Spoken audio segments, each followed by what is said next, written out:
teacher during the internship. And that's just to help prepare them like the KHO program would. That's a requirement in Bull County? Yes.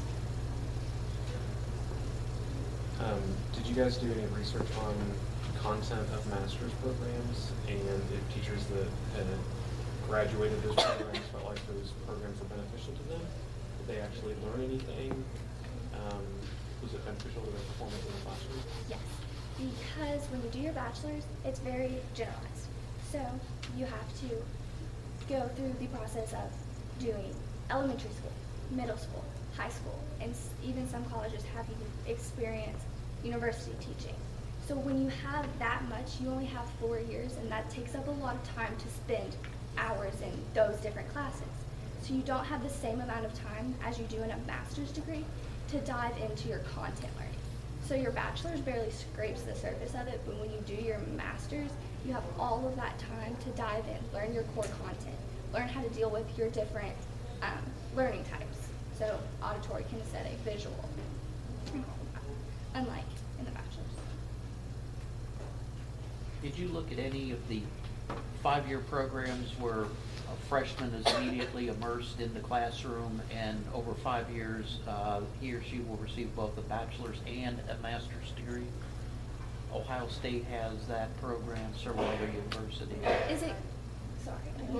Is it kind of like at Eastern where they have their model lab to where from day one you're working in that lab? Or are you talking about something? This is a very specific 5-year Okay, program so that, it's different. yep. I did not personally look into that. I think UK has that too. You can now. Alicia and Hope, you both, I think, said you desire to be teachers as a career path. Knowing that the master's degree is not currently required, is it something you would still pursue, and if so, why? Because I think it definitely makes one more prepared to teach. And I'm not sure if I'm gonna, stay in Kentucky for the rest of my life. So I feel like it's definitely a national standard that would look good on a resume. And it would also just make me more qualified to teach in places other than just Kentucky. Okay, and so for me, I would continue to go on and get my master's because when you're in the field of education and you don't want to pursue further education, it's almost like you're devaluing education in and of itself. Because if you don't want to put in the time and effort, how can you convince your students to put in the time and effort if you're not willing to model that yourself? Do either of you have parents that are not educators, and if so, what do they do for educational benefit once they're in their job? How do they stay sharp? How do they do their continuing education? Okay. So my mother works as a nurse, and she had her associate's degree. You could work in a hospital with that, and that's completely fine. She went on to get her bachelor's in science in nursing, and it's a world of difference for her. She complained because she did it while working full-time with me. That was a lot of work for her, so she complained about that. But afterwards, she's like, it's a world of difference. Like, I see all of these things that I could have been doing better before. And now she's like, I feel like I'm better at my job. And her boss is like, wow, can you teach this to our other employees because you're doing this so much better and it's so much more efficiently. And she credits that all to going back to school. But that's for her bachelor's, right? Yes. Her BS. It's just, Does she it's have slightly desire to go on and get a master's on top of that, knowing how much that work is? She personally doesn't for that because of there's a bigger step in between the associates and the bachelor's as there is, like in specifically nursing. I'm not talking about other fields, but there's a smaller step between a bachelor's and a master's in nursing than a bachelor's and a doctorate, if that makes sense. So it was a bigger step between those two that she did, but since it's a small step, she's like, she weighs that as well. What I'm getting at, most fields have continuing education stuff that their employees have to do, yet they're not requiring them to go get a master's. So can you see where our state, it's in financial hardship? Why are we putting that on our state to have to administer a program like that, and for the student themselves and the teacher themselves, why are we putting an additional burden on them if there's other ways to get continuing education? I mean, they already have the set up preparation programs, which are alternatives to a master's. So you don't have to go through that because the preparation programs are generally very much cheaper. So it's your choice. Do you want to go to an institution or do you want to do an alternative route? So, What are the pros and cons of those two? okay. The institutional is by studies, which was done by someone that I just don't remember off the top of my head. Shows, I want to say, okay, sorry. It's the Council for Accreditation of Educator Preparation. They say that teacher prep programs are on the downfall. They're not up to par. They're not learning what they should be, and it's causing practice scores to go down for those people that are taking those. So because of that, the institutionalized, where you go back to school, is better for those reasons, because when an accreditation program is saying these are subpar. And the institute alternate route is only renewable for 3 years, so it wouldn't be as long-term of a solution as a master's degree or a bachelor's would be. You see any personal benefit? If one of you ladies went one of those routes and one of you went the other, and you were both applying for the same job, do you feel like one of you would be benefited more in that application process by going that route versus the other one? I don't know if there's a benefit, but I think there's a stigma that goes along with it. The same way that we look at someone who goes to a trade school as lesser than going to an actual university. So I think it's just the stigma that's attached to it. So the list of masters on your resume or your CV may carry more weight for you. There may also be a compensation level that would be higher based off that, you think? That's a good answer. Do you think that schools, when they're looking to hire somebody, take into account master's or national board certification and having to actually compensate that individual?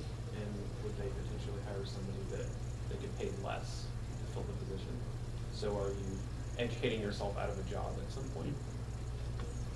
Can you comment on that some? So there is a slight difference in pay. It's around $2,000, I believe is what we found, in between having a bachelor's and a master's degree. And it increases as you go up the educational ladder. So there's a smaller difference in elementary than in high school. So that's where the whole 10 years came into play, which was very beneficial. Most people were like, okay, I'm gonna go off, out of my bachelor's, find a job, work there for a year, and have then I'm in there, I have my foot's in the door, then I'll go back to school, then I have my academics covered, and my foot's in the door with a job. Because it's much harder to be hired when you're up here if the school is unable to pay for your education. And the National Board Certification, KRS requires the National Board for Professional Teaching Standards to pay each teacher that's nationally board certified $2,000 more annually. So that would kind of be the same as a master's. So One of the concerns is the correlation between requiring a master's degree and the student test scores and their achievement. Let me give you an example. We have a teacher here that, to my knowledge, doesn't have a master's degree, but the teacher's students do really well on AP test scores.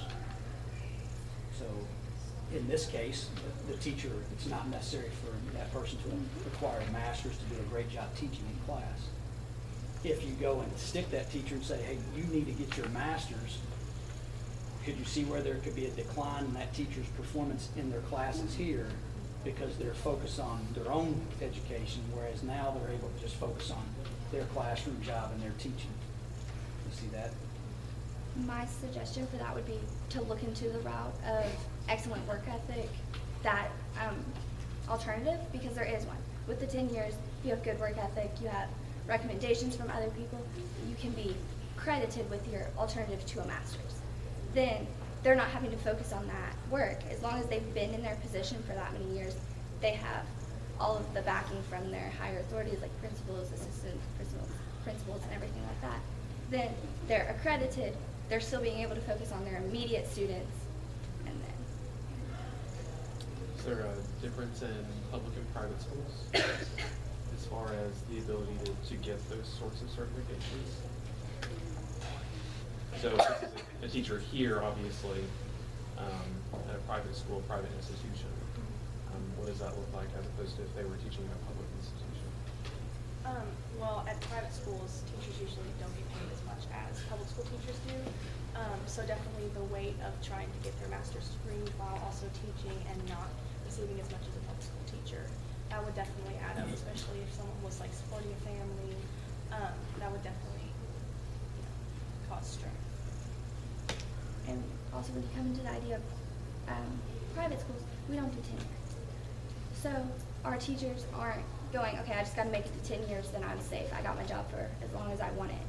You're continuously having to prove yourself worthy of the position that you have in a job like this, in a private school. Does Fayette County Schools have tenure for their teachers? I believe so. Do they honor tenure for any teacher that's there for that extended period of time, or do they have some way to subvert that system?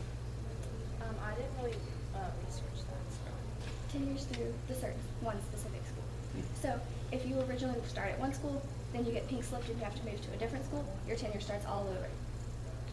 Pink slip was what I was getting to. That's it. From what I understand, and I have very little knowledge of the subject, but I think they pink slip a lot to keep that from happening. So saying going public is going to fix all your problems because you can get tenure is probably not an accurate statement. Until you find the one spot that they're like, yeah, I really like you. Yeah, absolutely. It's like job hopping until you find the right.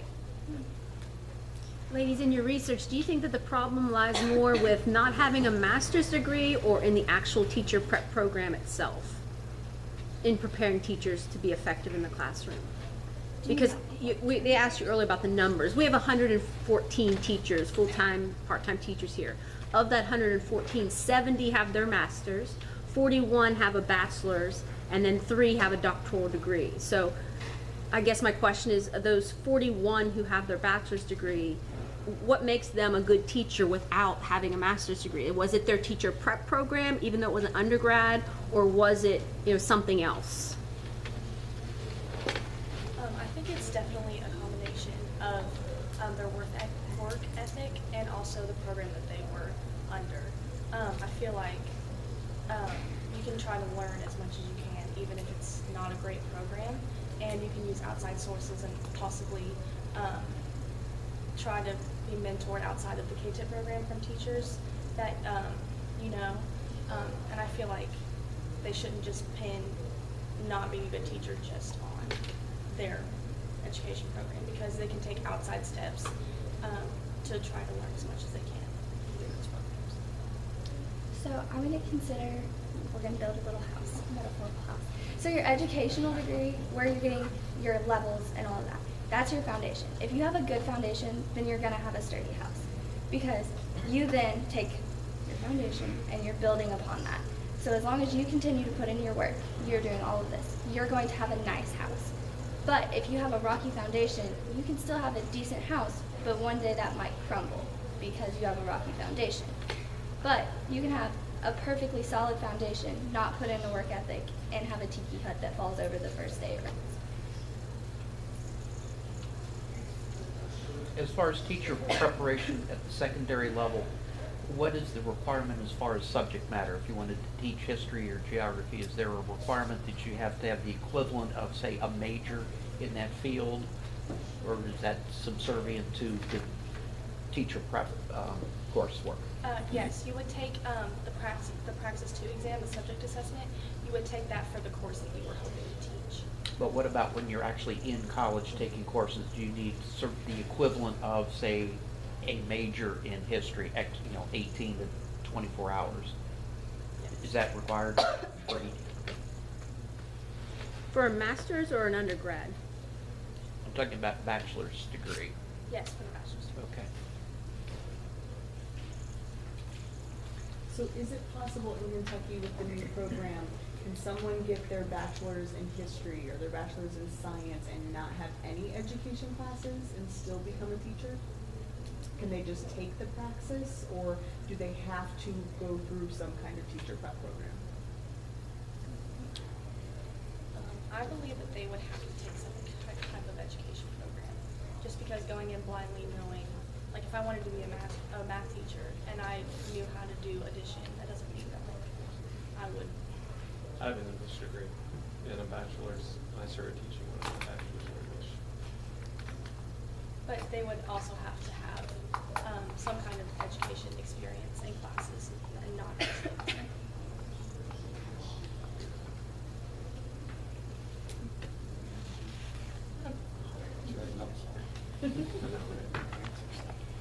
And you guys said you didn't do much with other states, but do you know how, so one of the pros of National Board Certification is that once you have that, you can teach within like 47 of the 50 states without jumping through all their hoops.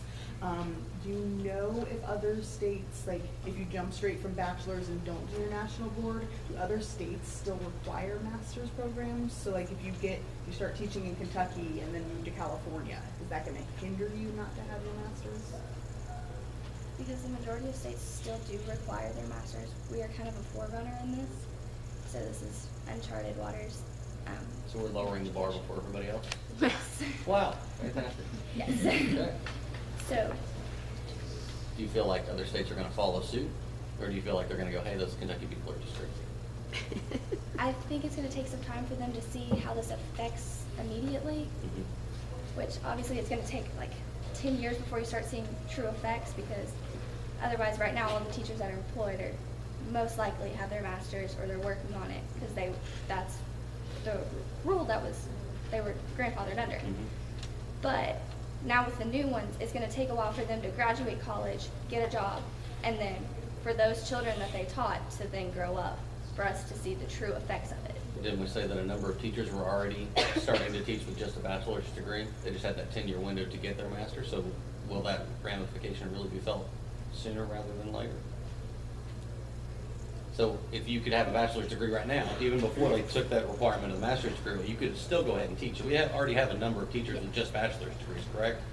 We may have had some that were getting close to that 10-year mark, and now they're, like, for lack of a better term, off the hook as far as having to get the master's degree. So couldn't an argument be made that really not a lot's going to change in the short term?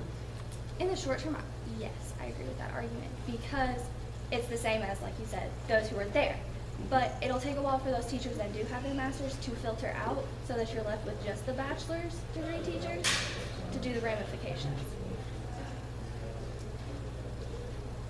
Can you contrast, maybe, I don't actually don't know much about elementary, but I'm thinking secondary education, higher education. So what are requirements for like professors at universities? How does that compare to secondary education? And then, well, I don't know, start there. I didn't really research the higher levels. It was more just like a broad scale.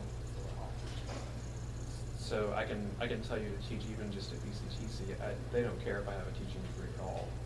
They want me to have content hours, master's in content hours. To teach at a higher level than that, then I would need to have finished a master's and probably a PhD or something like that. Are they not preparing students well because they've never had any formal teacher training? They've never probably sat under any sort of mentorship program. A lot of those people maybe have went through the process of getting their doctorate straight out of school, never taught in high school. What are your thoughts on that? I focus less on teacher experience, mainly because it changes from every single year. Your kids aren't going to be the same. They're going to learn different every single year. So what worked last year might not work this year. That's why I say that the education, what you learn in school is your foundation, because it's going to change from year to year. So I focus less on that and more on so you know how to handle every situation, which is what you learn in your classes, and then you're capable of handling those when they come to you, since they're going to change.